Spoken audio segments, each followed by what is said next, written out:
بسم اللہ الرحمن الرحیم. دوستوں ساتھیوں، ڈاکٹر شبیر چودھری کی طرف سے آپ سب کو السلام علیکم. Very good afternoon from London. جناب، آج میں بات کرنا چاہتا ہوں پاکستان کے بارے میں. ٹارزن کی واپسی، یعنی نواز شریف کی واپسی. اور ٹارزن کی واپسی یا نواز شریف کی واپسی کیسے ہو رہی ہے اور کیا ہوگا. اس سے پہلے میں آپ سے درخواست کروں گا کہ اگر ابھی تک آپ نے چینل کو سبسکرائب نہیں کیا، please do subscribe my channel. میرے ایک دوست ہیں، ماشاء اللہ باخبر آدمی ہیں، تو وہ بہت پہلے مجھے کہتے تھے کہ نواز شریف کبھی نہیں جائے گا. جب جائے گا تو اس کو وہی کچھ ہوگا اس کے ساتھ جو کچھ بے نظیر کے ساتھ ہوا تھا. تو میں اس کو کہتا تھا کہ نواز شریف جائے گا. اور جو لاسٹ ٹائم ہماری ڈسکشن ہوئی تھی اس کے بارے میں، تو وہ بھی کہہ رہا تھا کہ وہ اپنی جگہ پر بضد تھا کہ نہیں جائے گا. میں اپنی جگہ بضد تھا کہ وہ جائے گا. اس کے ساتھ میں یہ کہنا چاہتا ہوں کہ نواز شریف کی واپسی سے پہلے یہ کہنا چاہتا ہوں کہ انڈیویجول جو ہوتا ہے وہ طاقتور نہیں ہوتا. جو نظام ہوتا ہے، جو سسٹم ہوتا ہے، وہ اسٹرانگ ہوتا ہے. انڈیویجول جتنا مرضی فزیکلی اسٹرانگ ہو، انٹیلیجنٹلی، اس کے آئی کیو کے وجہ سے بڑا ٹیلنٹڈ ہو، تب بھی وہ کچھ نہیں کر سکتا جب تک کہ اس کے پاس ایک ٹیم نہ ہو کام کرنے کی، جب تک وہ کسی نظام کے ساتھ منسلک نہ ہو. یعنی نظام جو ہے نا وہ بہت ضروری ہے. اب نظام کے ساتھ منسلک ہونا کامیابی کی دلیل ہے ایک لحاظ سے، ٹھیک ہے. لیکن دوسری طرف یہ بھی ہے کہ اگر آپ کے پاس اسکلز ہیں، نو ہاؤ ہیں، آپ کے پاس ایک بڑی قابل ٹیم ہے، تو آپ اس نظام کو چیلنج کر سکتے ہیں اور اس نظام کو ریپلیس کر سکتے ہیں. خاص طور پر کہ وہ نظام جو کہ خرابیاں کر رہا ہو، وہ نظام جس سے لوگ تنگ ہوں، وہ نظام جو لوگوں کا استحصال کر رہا ہو، اوپریسو ہو، انجسٹس ہو. تو تو جو دنیا جو چل رہی ہے نا، یہ کسی نہ کسی نظام کے تحت چل رہی ہے. یہ دنیا میں سے مراد میری جو اس وقت حکومتیں چل رہی ہیں، وہ نظام ایک تو اللہ کا نظام ہے، وہ بھی کسی سسٹم کے تحت چل رہا ہے، وہ اللہ کا بنایا ہوا نظام ہے. تو یعنی نواز شریف وزیر اعظم تھا، تو جو مستری تھے نئے نظام والے، تو انہوں نے کہا یا ان کو کہا گیا، یہ بھی نہیں کہ لوگ کہتے ہیں کہ پاکستان کے اسٹیبلشمنٹ نے کیا. یس اینڈ نو. اس میں کچھ میں ایگری کروں گا کہ پاکستان کی اسٹیبلشمنٹ کا بڑا ہاتھ ہے. لیکن کوشچن یہ آتا ہے کہ پاکستان کی اسٹیبلشمنٹ نے کیا یہ خود کیا، یا اس کے پیچھے بھی کچھ اور لوگ تھے جس کو انٹرنیشنل اسٹیبلشمنٹ کہا جاتا ہے. اس وقت تو ایک ورلڈ آرڈر ہے، ٹھیک ہے. میں نے اگین تھوڑا سا میں یہ کہوں گا کہ میں نے پچھلے سال دسمبر 2022 میں ایک کتاب مکمل کی، جو کہ انفارچونیٹلی ابھی تک شائع نہیں ہو سکی. کچھ اکنامک فائنانشیل پرابلمز آ گئے، کچھ ہیلتھ کے ایشوز آ گئے، فیملی میٹرز ایسے آ گئے، میں نہیں اس پر توجہ دے سکا. اس کا ٹائٹل ہے rise of China and new world order. ایک تو سوری اولڈ جو آرڈر ہے، ورلڈ آرڈر، اس کو امریکہ جو ہے نا چلا رہا ہے since the end of second world war. اس کے ساتھ الائز ہے ہمارے اس کو سپورٹ کی جا رہی ہے برطانیہ اور دوسرے ممالک سے، لیکن خاص طور پر جو ویری امپورٹنٹ جو الہی ہے وہ برطانیہ. تو یہ اس آرڈر کو لیڈ کر رہے تھے. اٹس ویری امپریسو، سب کچھ تھا. بیشک لوگ ڈیموکریسی کا نام لیتے ہیں، ہیومن رائٹس کا نام لیتے ہیں، رائٹ آف ایکسپریشن کی بات کرتے ہیں، لیکن وہ ان کو بینیفٹ کر رہا تھا. اب نیو ورلڈ آرڈر جو ہے نا وہ آ رہا ہے، بلکہ آ چکا ہوتا تک. لیکن جو پرانا ورلڈ آرڈر ہے وہ ریزسٹ کر رہا ہے، وہ فائٹ کر رہا ہے. ویسے اتنی آسانی سے اس کو اسموتھ ٹرانسفر نہیں ہوگی، ٹھیک ہے، جیسے ڈیموکریٹک سسٹم میں ہوتا ہے ایسے نہیں ہوگا. تو اس پہ میں بعد میں بات کروں گا. تو میں یہ کہہ رہا ہوں کہ جو پاکستانی اسٹیبلشمنٹ نے جو ایکسپیریمنٹ کیا، تو وہ یعنی پرانی جو ورلڈ آرڈر تھا، جو انٹرنیشنل اسٹیبلشمنٹ تھی، اس کے کہنے پر کیا. انٹرنیشنل اسٹیبلشمنٹ کے اپنے مقاصد تھے، یا تو پاکستانی اسٹیبلشمنٹ اس کو سمجھ نہیں سکی، یا وہ اس کا حصہ تھے، کیونکہ وہ خود بھی بینیفٹ کر رہے تھے.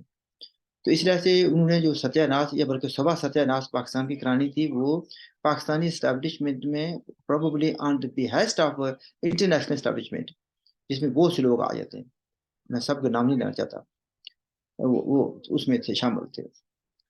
اچھا، اب جب کہ صبح ستیہ ناش ہو گئی ہے اور پاکستان ڈیپ کرائسس میں چلا گیا، پھر انہوں نے سوچا بھی چلو جی، جس نے یہ تباہی بربادی کی ہے اس کو پکڑ لیا جائے. پکڑ لیا انہوں نے. یہ پکڑا بھی انہوں نے خود نہیں ہے. ایک لحاظ سے جو نئی اسٹیبلشمنٹ ہے، جو نیو ورلڈ آرڈر لانے والے ہیں، یہ اس میں ان کا بھی رول ہے. انہوں نے کہا بھی آپ تو ڈوب رہے ہیں اور بھی لوگوں کو لیے مصیبت بنائیں گے آپ. تو انہوں نے کہا بھی ہمارے یہاں بھی بڑے اچھے اچھے کھلاڑی تھے, بڑے بڑے میڈل لے کر آیا کرتے تھے, گولڈ میڈل لے کر آتے تھے. ہم نے کسی کو وزیر اعظم یا صدر نہیں بنایا. آپ نے ایک یعنی جس کو کیا کہا جاتا ہے, کیا کہا جاتا ہے کہ انٹرنیشنل پلے بوائے تھا, کرکٹر تھا, ہینڈسم تھا, انگریزی اچھی بولتا تھا. ان کوالٹیز کی بنیاد پر آپ نے اس کو وزیر اعظم بنا دیا, پورے اختیارات دے دیے, 101% آپ نے اس کو سپورٹ دے دی. نتیجہ کیا نکلا؟ زیرو. کیونکہ اس کے بعد ایجنڈا کچھ اور تھا, اس کے پاس قابلیت نہیں تھی, گورننس کا پتہ ہی نہیں تھا اس کو, گھر کا اس نے کبھی کچن نہیں چلایا تھا. تو ان مستریوں نے اس کو بنا دیا ایک ایٹمک پاور کا وزیر اعظم. اب یہ انجام دیکھنے کے بعد جو نیو ورلڈ آرڈر کے جو لوگ ہیں, لیڈنگ فگرز جو ہیں, لیڈنگ کنٹریز جو ہیں, میں دو کا نام لیتا ہوں, چائنا اور رشیا, باقی بھی ہیں, نمبر آف کنٹریز ہیں. انہوں نے کہا کہ اس خطے میں اگر اپنی اسٹیبلٹی لانی ہے اور پاکستان کو اس دلدل سے, مائر سے نکالنا ہے, تو پھر اس کو پکڑے. عمران کو پکڑا گیا اور نواز شریف کو واپس لائیں. انہوں نے کہا کہ ہم اس شرط پر مدد کریں گے کہ آپ نواز شریف کو لائیں. اس کی انگریزی شاید عمران خان جیسی نہیں ہوگی, وہ عمران خان جتنا اسمارٹ بھی نہیں ہوگا, عمران خان جیسی باتیں نہیں کرے گا جیسے کہ وہ الزام تراشی کرتا ہے اور ہر آدمی کو برے لفظ میں یاد کرتا ہے. تو فٹنس بھی شاید نواز شریف کی اس کے برابر نہیں ہوگی. لیکن the man Nawaz Sharif knows what needs to be done. اس کو پتا تھا کہ پاکستان کے مسائل کیا ہیں, ان کو حل کیسے کرنا ہے. اس کی پالیسی تھی کہ ہندوستان کا وزیر اعظم چل کر لاہور آیا. اس کی پالیسی تھی کہ جو ابھی مودی صاحب تھے وہ بھی وہاں پر لاہور کے پاس آئے. پیس اینڈ اسٹیبلٹی, اکنامک اسٹیبلٹی ہونی چاہیے. تو یہ کچھ لوگوں کو نہیں پسند تھا. پرانی جو ورلڈ آرڈر ہے, ان کے جو لیڈنگ فگرز تھے, ان کو یہ پسند نہیں تھا کہ چائنا کا کچھ رول آئے یا کچھ اور ارد گرد کے لوگ ہیں جو مضبوط کریں پاکستان کو بھی اور خود کو بھی مضبوط کریں اور ان کو چیلنج کر سکیں. تو اس طرح سے انہوں نے یہ سارا پھندا لگایا اور پاکستان اس پھندے میں چل کر نہیں دوڑ کر گیا. تو اب جو نواز شریف کو واپس لایا جا رہا ہے, تو یہ اس نیو ورلڈ آرڈر کے جو لیڈنگ فگرز ہیں, چلو میں تیسری کا بھی نام لے دیتا ہوں, سعودیہ کا بھی نام لے لیتا ہوں, یعنی چائنا, رشیا اور سعودیہ, باقی بھی ہیں ان کا نام نہیں لیتا. انہوں نے کہا جی بھی اگر آپ کو ہماری مدد چاہیے, اگر آپ چاہتے ہیں کہ آپ اس دلدل سے نکلنا چاہتے ہیں, تو we are there to help you, but we can't do anything until somebody we can trust. کوئی ایسا آدمی جس پر ہمارا اعتماد ہو, جو کام کرنا جانتا ہو, باتیں کرنا نہیں کام کرنا جانتا ہو. جب تک وہ نہیں آئے گا ہم آپ کی سپورٹ نہیں کریں گے. As a result Nawaz Sharif جا رہا. اور میرے جو دو دوست ہیں جس کا میں نے شروع میں ذکر کیا, وہ کہتے تھے کہ نواز شریف جائے گا تو پکڑا جائے گا, اس کو مار دیا جائے گا. تو یعنی پچھلے ہفتے بھی ہماری بات ہوئی تو ان سے, تو وہ کہہ رہے تھے کہ پکڑا جائے گا. میں نے کہا تھا یہ جائے گا. تو کہہ رہا تھا کہ اس کو نہیں جانا چاہیے, وہ نہیں جائے گا. میں کہہ رہا تھا نہیں جائے گا, وہ پکڑا بھی نہیں جائے گا. وہ کل آپ نے دیکھ لیا کہ اس کو ضمانت مل گئی. کس طرح ملی یہ میرا موضوع نہیں ہے, ٹھیک ہے. تو نواز شریف آیا ایک انڈرسٹینڈنگ کے تحت آیا, not with only Pakistani establishment, پر جو نیو ورلڈ آرڈر کے جو مستری ہیں یا بڑے بڑے ہیں, ان کی رضامندی سے, ان کے کہنے پر آیا. اگر وہ آیا تو وہ کچھ کام کر کے دکھائے گا. وہ پاکستان کو یہ مسائل کو حل کرنا چاہتا ہے. پاکستان کے مسائل اگر بگڑ گئے, وہاں یہاں پر سول وار ہو جاتی ہے یا کچھ اور کا ایسا نظام قائم ہو جاتا ہے یا موجودہ نظام خطرے میں پڑ جاتا ہے, تو کیا ہو جائے گا, اس پورے ریجن میں جو ہے نا افراتفری پھیل جائے گی. تو آلریڈی جو ادھر ہو رہا ہے پیلسٹائن میں, وہ سنبھالا نہیں جا رہا. میں ساتھ یہ بھی کہہ رہا تھا, لوگوں کو کہہ رہا تھا, اپنے دوستوں کو, جس دوست کا میں نے ذکر کیا, تو میں نے اس کو کہا تھا کہ یہ آپ مجھے بتائیں. ایک پروگرام میں میں نے کہا کہ کیا یہ بات وہاں تک ہی رہے گی. میں نے اس کو پہلے بلکہ ایک پروگرام میں یہ کہا تھا کہ یوکرین کی وار جو ہے نا, یہ اسٹیل میں ہو گئی ہے, اس کا حل نہیں نکل رہا. تو جو انٹرنیشنل اسٹیبلشمنٹ ہے, ایک طرف جو اسٹیبلشمنٹ ہے, وہ چاہتی ہے کہ نیو وار تھیٹر تلاش کیا جائے. تو میں نے کلیئرلی, ویری کلیئرلی, میرا پروگرام وہ دیکھا جا سکتا ہے, میں نے کہا تھا کہ یہ جو ہے نا new war theatre could be in South Asia اور ان مڈل ایسٹ. تو وہ مڈل ایسٹ میں ہوا. لیکن اس کا مطلب یہ نہیں ہے کہ پھر میں نے اگلے پروگرام میں ان سے بات کی کہ کیا یہ یہاں تک ہی رہے گا یا ایران اور پاکستان کے سطح تک آئے گا. پھر ایک دوسرے دوست سے بھی بات ہوئی. تو میں اس پر ابھی بھی اصرار کرتا ہوں اور میں سمجھتا ہوں I stand by with that کہ یہ پھیلے گی، جنگ پھیلے گی اور یہ کافی عرصہ جاری رہے گی. اور پھر میں ساتھ یہ بھی ایڈ کرنا چاہتا ہوں جو پاکستان ہے اور دوسرے ممالک ہیں ان کو ایک بڑی سوچ سمجھ سوچ سمجھ کے ساتھ آگے چلنا پڑے گا. پھر بہت چرچا ہوا کرتا تھا اس وقت بھائی پاکستان کے بڑے مایا ناز جو نا کمانڈر تھے آرمی کے، آرمی چیف، جن کو پھر 40 ملکوں کی فوج کا سربراہ بنا دیا گیا. تو آپ کہتے ہیں جی بڑی اس کی باتیں تھیں، میں کیا کرتا ہوں اس کو.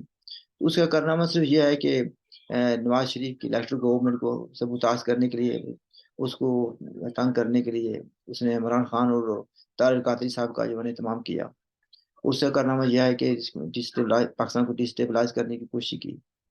اس کا کارنامہ یہ ہے کہ اس کو سربراہ بنا کر تو گیا. تو میں نے اس وقت بھی یہ کہا تھا کہ یہ 40 ملکوں کی جو فوج بنائی کی ہے یہ صرف مسلمانوں کو مارنے کے لیے بنائی کی ہے. یہ اسرائیل کے خلاف نہیں لڑے گی یا نان مسلم کے خلاف نہیں لڑے گی. مجھے بتا دیں کہ اس فوج نے کیا کام کیا ہے. اسرائیل جو ہے کس طریقے سے ظلم کر رہا ہے پیلسٹائن میں، تو وہ فوج کدھر ہے؟ اس فوج کا سربراہ کدھر ہے؟ وہ اس فوج کو بنانے والے کدھر ہیں؟ ان کو تکلیف ہوتی ہے کہ وہ جا کر وہاں پر کچھ کریں، ان کو بچائیں، نہیں کرتے، وہ نہیں کریں گے کیونکہ اس بنانے کا مقصد یعنی اسرائیل کا مقابلہ کرنا نہیں تھا، کچھ اور مقاصد تھے. We need to look at the reasons why this is happening.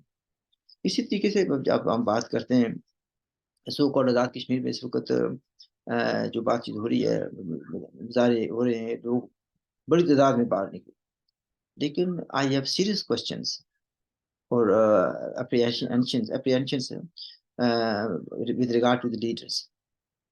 ان کا تو کلیئر ایجنڈا ہی نہیں ہے، پتہ نہیں لگتا وہ کیا چاہتے ہیں. بھائی جس نظام نے آپ کو جکڑا ہوا ہے وہ نظام پاکستان کا پیدا کرتا ہے، پاکستان اس نظام کو اسٹیبلش کرتا ہے. پاکستان نے اس سسٹم کو، اس نظام کو امپوز کیا ہم پر. ہم اس نظام کے اندر رہ کر کام کرنا چاہتے ہیں. ہم کہتے ہیں کہ فلاں چیز بھی کر دو، چھوٹی موٹی مراد مانگ رہے ہیں، ٹھیک ہے. آپ مسٹر ایکس کو لے آئیں، مسٹر وائی کو لے آئیں یا مسٹر زیڈ کو لے آئیں. اگر وہ اس نظام کے تحت آئے گا تو اس کے بھی اختیارات وہی ہوں گے جو موجودہ وزیر اعظم کے ہیں یا اس سے پہلے والے تھے. تو یہ نظام جو ہے act 74 that has to go. اس نے جکڑا ہوا ہے ہمیں. پھر جو ہے نا معاہدہ کراچی ہے، اس نے ہمیں جکڑا ہوا ہے. تو اس نظام کو بدلنے، پاکستان کے ساتھ جو آپ کا ریلیشن شپ ہے اس کو بدلنے کی ضرورت ہے. We are not Pakistanis. Pakistan آئین یہ کہتا ہے، ٹھیک ہے، ہم پاکستانی نہیں ہیں. تو پھر ہمیں پاکستان کی ٹھیک ہے ہمدردی ہو سکتی ہے ہمارے دل میں، لوگوں کے بارے میں، لوگوں کے دل میں پیار بھی بہت ہے. وہ کہتے ہیں کہ ہم پہلے پاکستانی ہیں. تو نہ میں پہلے پاکستانی ہوں، نہ میں آخر میں پاکستانی ہوں. I am citizen of Jammu Kashmir. ٹھیک ہے. تو ہمیں اس نظام کو بدلنے کی ضرورت ہے. میں پہلے بھی emphasize کیا کر رہا ہوں کہ جو نظام ہے دیٹ از کروشل. اچھا نظام ہوگا اچھے رزلٹ ہوں گے، برا نظام ہوگا تو برے رزلٹ ہوں گے. تو ہمیں نظام کو بدلنے کی ضرورت ہے. پاکستان جس برائی پر کھڑا ہے یا چورائی پر کھڑا ہے، بلکہ پاکستان کو بڑے احتیاط سے آگے بڑھنے کی ضرورت ہے. اینڈ اس کو سنبھالنے کے لیے Pakistan needs a leader like Nawaz Sharif, not a leader like Imran Khan. I'll leave it at that. ہماری طرف سے خدا حافظ ہے. Look after yourself.